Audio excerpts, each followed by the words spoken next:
Burners are going to do a little skit for you. This is based on one of their Bible lessons.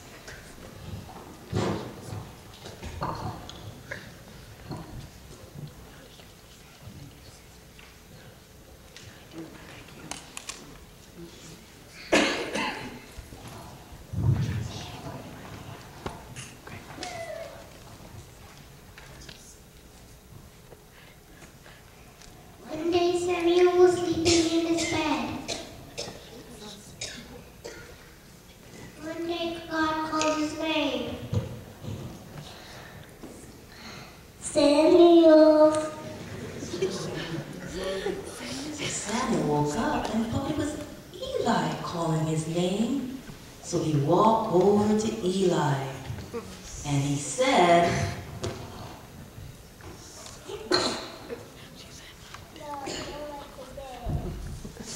Samuel went back to bed.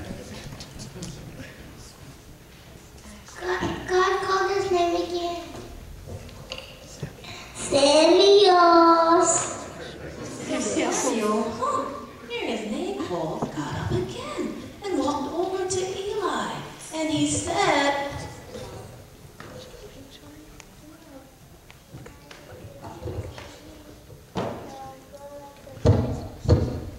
Samuel went back to bed again. God called his name again. Samuel. So Samuel got up out of his bed and walked over to Eli. And Eli said, next time you hear your name called, say, so Samuel went back to bed, and this time he listened because he knew that it would be God calling his name. God called his name again. Samuel. And this time, little Samuel got up and he said to God, Speak, Lord, for your servant is listening.